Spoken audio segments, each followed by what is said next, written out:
Sir cabinet మీటింగ్లో ఏమైనా ఈ టిక్కెట్ల మార్పులు చేర్పుల మీద ఏమైనా చర్చ జరిగిందా? రాజకీయమైన చర్చ ఏమైనా వచ్చింది అసలు? నూనె ఎలాంటి పొలిటికల్ అంశాలు చర్చకైతే రాలా. ఈరోజు క్యాబినెట్లో చాలా మంచి అంశాలు వాస్తవానికి చర్చకు వచ్చినది. ఏంటంటే జనవరి 1 నుంచి అవ్వాతాతలకి 3,000 రూపాయల పెన్షన్ పెంపు కార్యక్రమం, మరి అలాగనే 4th installment of YSR Aasara disbursement in the 2nd week of January, మరి అలాగనే last instalment of YSR Cheyutha in the last week of January. These are the very important three issues that came to cabinet, Minister of Councils today. And the other thing ఏంటంటే we had a brief discussion about YSR ఆరోగ్య సురక్ష programme, అలాగనే ఆడుదాం ఆంధ్ర ఎలాగా మొదలు పెడుతున్నాం అన్నటువంటి దాని మీద కూడా చాలా డీటెయిల్డ్ చర్చ జరిగింది. వాస్తవానికి చాలా మంచి అంశాలండి. జనరల్ పబ్లిక్కి, పేదవాడికి ఉపయోగపడేవి, మహిళా ఎంపవర్మెంట్కి ఉపయోగపడేటటువంటి అంశాలు ఈరోజు క్యాబినెట్ రావడం చాలా సంతోషకరమైనటువంటి అంశం. అంటే మీరు చూస్తే కనుక టిక్కెట్ల మార్పులు చేర్పుల మీద అనేక విమర్శలు చంద్రబాబు నాయుడు చేయడం జరిగింది. బీసీలు అదే మంత్రులు కానీ ఎమ్మెల్యేలు కానీ ఇక్కడ దోచుకున్న వాళ్ళకి వేరే చోట టికెట్ ఇస్తున్నారు, అడ్జస్ట్మెంట్ ట్రాన్స్ఫర్లు అనేది నేను ఎక్కడా చూడలేదంటూ కొన్ని కీలకమైన వ్యాఖ్యలు కూడా చేస్తారు, బీసీలకు అన్యాయం చేస్తున్నారు అంటూ. ఏం చెప్తారు మీరు ఈ టిక్కెట్ల మార్పు మీద చంద్రబాబు నాయుడు విమర్శలు? చంద్రబాబు గారు మాట్లాడే ముందు ప్రతి పార్టీ ఎన్నికల్లో ఎక్కడ ఎవరు గెలుస్తారన్నటువంటి వాళ్ళ వ్యూహాలు లేదా వాళ్ళకు ఉన్నటువంటి దాన్ని తయారు చేసుకుని ఎన్నికలకు వెళ్తారు, ultimately to win the election అంతే. ఫర్ ఎగ్జాంపుల్ పవన్ కళ్యాణ్ గారు ఉన్నారు, మనం అనుకుందాం. పవన్ కళ్యాణ్ అనేటటువంటి వ్యక్తి 2014లో ఆయన పోటీ చేయలే. ఆయన ప్రచారం చేసినప్పుడల్లా ఏమనేవాడు, అనంతపూర్ వెళ్ళి నేను అనంతపూర్ నుంచి పోటీ చేస్తాననేవాడు, లేకపోతే తిరుపతి వెళ్ళి నేను తిరుపతి నుంచి పోటీ చేస్తాననేవాడు, ఉత్తరాంధ్ర వచ్చి నేను ఇచ్చాపురం నుంచి పోటీ చేస్తాననేవాడు. ఇలాగా ఎక్కడ కూడా ఆయనకు ఒక క్లారిటీ ఉండదు. 2019లో 2 దగ్గరలో పోటీ చేశాడు ఆయన. ఇప్పుడు 24 వచ్చేసరికి ఆయన అసలు నిజంగా మళ్ళీ అక్కడి నుంచే పోటీ చేస్తాడా లేకపోతే మారుతాడా? ఇన్ కేస్ మారితే గతంలో గాజువాక నుంచి పోటీ చేశాడు ఆయన, భీమవరం నుంచి పోటీ చేశాడు ఆయన. ఇప్పుడు అక్కడి నుంచే పోటీ చేస్తాను నేను ఇంతవరకు చెప్పడం లేదు. ఇన్ కేస్ మారితే ఏదైతే ఇప్పుడు జగన్మోహన్ రెడ్డి గారు చేసినటువంటి ఎక్స్చేంజ్ ఆఫ్ కాన్స్టిట్యున్సీస్ లేదా చేంజ్ ఆఫ్ కాన్స్టిట్యున్సీస్ అన్నటువంటిది ఇది తప్పు అయితే మరి ఆయన మారినా కూడా తప్పే అవుతుంది కదా. ఆయన దానికి పవన్ కళ్యాణ్ మాట్లాడితే అది పెద్ద వ్యూహమా? జగన్మోహన్ రెడ్డి గారు మాట్లాడితేనేమో ఇష్టానుసారం మార్చేస్తున్నారు. ఏంది ఇది నాకు అర్థం కాదు.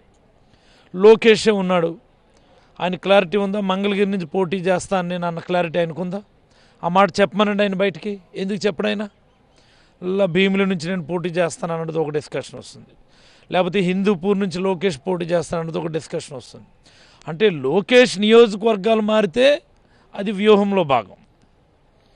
జగన్మోహన్ రెడ్డి గారు ఏమన్నా మార్పులు చేర్పులు చేస్తే ఇది అన్యాయమా? ఇది ఎవడ పార్టీ ఆడిది? తెలుగుదేశం పార్టీ వాళ్ళు మార్చడం లేదా?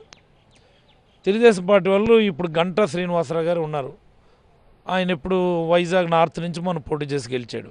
ఆయన అంతకుముందు ఎక్కడి నుంచి గెలిచాడు? ఆయన భీమిలి. అంతకుముందు ఎక్కడి నుంచి గెలిచాడు? ఆయన అక్కడెక్కడో చోడవరం మీద. ఏమి ఆయన ఏదో మాట్లాడుతూ ఉంటే అది వ్యూహం. అది ఇప్పుడు మా పార్టీ ఏమైనా క్యాండిడేట్స్ని అటు ఇటు మారిస్తే ఇది అన్యాయం. అది నాకు అర్థం కాదు. ఈరోజు ఏదో రాస్తున్నారు ఈనాడులో, ఆంధ్రజ్యోతిలో, బీసీలు ఎస్సీ ఎస్టీలే సమిధులు అని. ఏంది నాకు అర్థం కాదు. ఇప్పుడు ఆలరామకృష్ణారెడ్డి గారు జగన్మోహన్ రెడ్డి గారికి అత్యంత సన్నిహితులు. ఆయన బీసీనా, ఆయన ఎస్సీనా, ఆయన ఎస్టీనా? బీసీలను గౌరవించాలని చెప్పి మిగతా వాళ్ళని పక్కన పెట్టాలా, లేకపోతే ఎస్సీ ఎస్టీలను గౌరవించాలని చెప్పి మిగతా వాళ్ళని పక్కన పెట్టాలా అన్నట్టు కాదు. అందరికీ కూడా సమానమైనటువంటి ప్రాతిపదికన అవకాశాలు ఇచ్చి ఈ party one thing I want to retreat my words, చాలాసార్లు ఇంతకుముందు చెప్పాను నేను. వైఎస్ఆర్ కాంగ్రెస్ పార్టీలో బీసీ ఎస్సీ ఎస్టీ మైనారిటీలకి, ఓసీలు అందరికి, కాపులకి సమానమైనటువంటి అవకాశాలు, సమానమైనటువంటి ప్రతిపాదనలు ఇస్తున్నటువంటి పార్టీ. ఇది ఒక్క మాటలో చెప్పి ఇది బహుజన సమాజ్ పార్టీ. ఇది అన్ని వర్గాలను గౌరవించే పార్టీ కాబట్టి ఇది బహుజనవాద పార్టీ అని నేనైతే అభిప్రాయపడతా ఉన్నాను. ఆ ఫిలాసఫీని పక్కన పెట్టి ఏమిటా రాతలు, ఏమిటా చర్చలు నాకు అర్థం కాదు. పవన్ కళ్యాణ్ లేదా లోకేష్ బాబు మేము గతంలో పోటీ చేసిన నియోజకవర్గాల నుంచే మేము పోటీ చేస్తామని చెప్పి మాట్లాడమనండి. ఆ మాటలు మాట్లాడుకుంటే ఇదేది ఎవరి పార్టీ ఆడ వ్యూహాలు వాళ్ళకు ఉంటాయి. తెలుగుదేశం పార్టీతో దశాబ్ద కాలం పాటు మనం అధికారంలో ఉండి నడవాలి అని పవన్ కళ్యాణ్ పిలుపునిస్తున్నారు. దాన్ని ఏ విధంగా చూస్తారు అసలు? ఆయన పూర్తిగా అమ్ముడుపోయినాడు. ఆయన అంటే రాజకీయాల్లోకి వచ్చే ముందు ఆ క్యాపబిలిటీసు, ఆ క్యాలిబర్ అవన్నిటిని కూడా మనం మెసేజ్ చేసుకొని how far we can influence the society, how far we can influence the public అన్నటువంటిది ప్రాపర్ స్వాట్ అనాలిసిస్ చేసుకొని రావాలి. అంతకుముందు ప్రజారాజ్యం పార్టీలో పనిచేశాడు. ఆయన యువరాజ్యం అధ్యక్షుడిగా ఉండి వాళ్ళ అన్నయ్య గారి పార్టీలో బ్రహ్మాండంగా పనిచేసి వాస్తవానికి చిరంజీవి గారికి చాలా మెరుగైనటువంటి స్థానాలు వచ్చినా కానీ దాన్ని నిలుపుకోకుండా దాన్నేమో విలీనం చేశారు. ఇప్పుడు ఆయన ఐడెంటిటీ కోసమని చెప్పి మళ్ళీ ఇంకో దుకాణం పెట్టుకున్నాడు. ఈయన దుకాణం పెట్టుకున్న ఆయన నడుపుకోవాలి. నడుపుకోకుండా ఇంకొక రాజకీయ పార్టీలో కలిపేసే విధంగా లేదా ఇంకో రాజకీయ పార్టీ కొమ్ము కాసే విధంగా ఎందుకు నువ్వు రాజకీయ పార్టీ పెట్టాలా? ఇప్పుడు చంద్రబాబుకి ముఖ్యమంత్రి చేయడానికి నువ్వెందుకు పార్టీ పెట్టాలి? డైరెక్ట్గా నువ్వు తెలుగుదేశం పార్టీ సభ్యత్వం తీసుకుంటే ఎమ్మెల్యే, మంత్రో లేకపోతే కార్యకర్తగానో కొనసాగుతావు కదా. ఈ మాత్రం దానికి ఇంత పెద్ద బిల్డప్ ఎందుకు? జన సైనికులు పాపం కుర్రవాళ్ళు గ్రామాల్లో, అన్ని గ్రామాల్లో ఒకరు ఇద్దరు ముగ్గురు ఉన్నారు. మంచి కుర్రవాళ్ళు యాక్చువల్గా వాళ్ళు కొద్దిగా ఆలోచన పరులే. వాళ్ళకేవో కొన్ని రకాల ఆశయాలు లేకపోతే వాళ్ళ కష్టం ఉంది. ఇప్పుడు ఈయన ప్యాకేజ్ కోసం ఈయన చేతకానితనం కోసం ఆ కుర్రోళ్ళని ఎందుకు బలి చేయాలంటా నేను మళ్ళీ చెప్తా ఉన్నా జన సైనికుల కుర్రోళ్ళందరికీ కూడా, dear brother, my dear sister who are set to be the Jana Sainiks, మీ కష్టం, మీ ఆశయం, మీ సంకల్పం మీ నాయకుడు వేరే వాడి దగ్గర తాకట్టు పెట్టేస్తున్నాడు. ఇది గమనించండి. మీ కష్టాన్ని వేరే వాళ్ళకి తాకట్టు పెడతా ఉన్నాడు. ఇది మీరు గమనించమని మనస్ఫూర్తిగా కోరుతా ఉన్నాను. టికెట్ల మార్పులు చేర్పుల వల్ల తీవ్రమైన అసంతృప్తి వస్తుంది. మాతో చాలామంది టచ్లో ఉన్నారంటూ కూడా తెలుగుదేశం పార్టీకి సంబంధించిన నేతలు చెప్తున్నారు. ఈ నేపథ్యంలో వచ్చే ఎన్నికలు ఎలా ఉండబోతున్నాయి? వైఎస్ఆర్సీపీ ఎన్ని సీట్లతోటి భారీ మెజార్టీ మీరు ఏ దిశగా సాధించబోతున్నారు అనుకుంటున్నారు? ఒక్క నిమిషం నేను ఈ రాష్ట్ర ప్రజలకైతే చెప్పదలుచుకున్నాను ఏంటంటే, ఈ రాష్ట్రానికి జగన్మోహన్ రెడ్డి గారు ముఖ్యమంత్రి కావడం ఆవశ్యకం. ఈ రాష్ట్రంలో ఉన్నటువంటి ప్రతి పేదవాడు బడుగు బలహీన వర్గాల అభివృద్ధిలోకి రావాలి అంటే మళ్ళీ జగన్మోహన్ రెడ్డి గారు ముఖ్యమంత్రి కావాలి. ఈ మాట నేను ఎందుకు చెప్తున్నానంటే, this is from the bottom of my heart. నేను యాక్చువల్గా ఎంబీబీఎస్ చదువుకున్నాను, ఎండీ చదువుకున్నాను. నాకు లైవ్లీహుడ్ బాగానే ఉండేది, మంచి ప్రాక్టీస్ ఉండేది, బ్రహ్మాండమైనటువంటి లగ్జరీ లైఫ్ ఉండేది.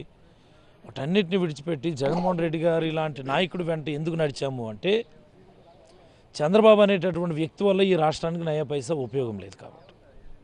ఎందుకు ఈ మాట చెప్తున్నాను? ఇది మీరు ప్రజలందరూ తీసుకెళ్లాల్సినటువంటిది. 3 సార్లు ఆయన ముఖ్యమంత్రిగా చేశాడు, 14 సంవత్సరాలు ముఖ్యమంత్రిగా చేశాడు. ఆయనదంటూ మార్క్ ఏ ఒక్క డిపార్ట్మెంట్లోనూ మీరు నాకు చూపించండి. మనం చర్చిద్దాం. మనం ఎడ్యుకేషన్ డిపార్ట్మెంట్ తీసుకోండి, విద్యారంగాన్ని తీసుకోండి. విద్యారంగంలో చంద్రబాబు మార్క్ ఏంటండి? ఈ 14 సంవత్సరాలు విద్యారంగానికి చంద్రబాబు చేసింది ఏంటి? ఈ 14 సంవత్సరాలు ఎప్పుడో ఉన్నటువంటి స్కూళ్ళు, ఎప్పుడో ఉన్నటువంటి కాలేజీలు నువ్వు అదనంగా ఎక్కడైనా ఒక అదనంగా జూనియర్ కాలేజ్ కానీ అదనంగా ఒక డిగ్రీ కాలేజ్ కానీ నువ్వు ఇచ్చావా? కొత్త ఆలోచనలు నువ్వేమన్నా విద్యారంగంలో తీసుకొని వచ్చావా? ఆ రోజు రాజశేఖర రెడ్డి గారు ముఖ్యమంత్రి అయిన తర్వాత IIITs తీసుకొచ్చారు ఆయన, మోడల్ స్కూల్స్ తీసుకొచ్చారు ఆయన, ఆదర్శ పాఠశాలలు తీసుకొచ్చారు ఆయన, ఫీజు రీయింబర్స్మెంట్ తీసుకొచ్చారు ఆయన. ఏమి నీకెందుకు అలాంటి కొత్త ఆలోచనలు రావు? పేదలకు ఉపయోగపడే కార్యక్రమాలు నువ్వు ఎందుకు చేయవు? నువ్వు ముఖ్యమంత్రిగా ఉన్నన్నాళ్ళు ఈ గవర్నమెంట్ స్కూల్స్ అన్నింటినీ ప్రైవేటైజ్ చేసేయడానికి, ఆ నారాయణ చైతన్యకు అప్పచెప్పడానికి కుట్రలు పన్నావు తప్ప నువ్వేం చేసావు నాకు అర్థం కాదు. ఈరోజు జగన్మోహన్ రెడ్డి గారు దాని కొనసాగింపుగా అనేకమైనటువంటి స్కీమ్స్ ఈరోజు తీసుకొని వచ్చారు. అమ్మఒడని, విద్యా దీవెన, వసతి దీవెన, మోస్ట్ ఇంపార్టెంట్ నాడు నేడు అన్నటువంటి గొప్ప రిఫార్మ్ తీసుకొచ్చారు కదా. జగన్మోహన్ రెడ్డి గారికో రాజశేఖర రెడ్డి గారు మీరు ఆపొద్దు, నేను మాట్లాడాలి. What is the mark of Chandrababu in this Andhra Pradesh నాకు చెప్పాలి మీరు ఎవరైనా సరే. ఏ రంగానైనా తీసుకోండి, మీరు వైద్య రంగం తీసుకోండి. What is the mark of Chandrababu in medical and health ఈ రాష్ట్రంలో చెప్పండి నాకు. ఒక్క మెడికల్ కాలేజ్ కట్టాడా? ఒక్క కొత్త పెద్ద హాస్పిటల్స్ ఎక్కడైనా కట్టాడు ఆయన? వైద్య రంగాన్ని పూర్తిగా నిర్వీర్యం చేసి ప్రైవేటైజ్ చేశాడు కదా. రాజశేఖర రెడ్డి గారు వచ్చినప్పుడు 4 మెడికల్ కాలేజీలను కట్టించుకున్నారు. RIMS Srikakulam, RIMS Ongole, RIMS Kadapa, RIMS తెలంగాణలో వరంగల్, మహబూబ్ నగర్. జగన్మోహన్ రెడ్డి గారు ముఖ్యమంత్రి అయిన తర్వాత ప్రతి జిల్లాలో ఒక మెడికల్ కాలేజ్ వచ్చింది, నాడు నేడు వచ్చింది, అన్ని గ్రామాల్లో విలేజ్ హెల్త్ క్లినిక్స్ వచ్చింది, కొత్త పిహెచ్సీలు, అర్బన్ పిహెచ్సీలు, ఇవన్నీ కొత్త ఆలోచనలు కదా. రాజశేఖర రెడ్డి గారి ఆయనలోని ఆరోగ్యశ్రీ 108, 104 వచ్చింది. నువ్వు నిర్వీర్యం చేసావు కదా.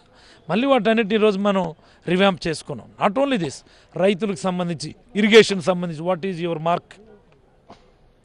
చంద్రబాబు ఆలోచనల నుంచి పుట్టినటువంటి ఒక కొత్త ఇరిగేషన్ ప్రాజెక్ట్ ఇదని ఒక్కటంటే ఒక్కటి చూపించమని నేను అడుగుతా ఉన్నా.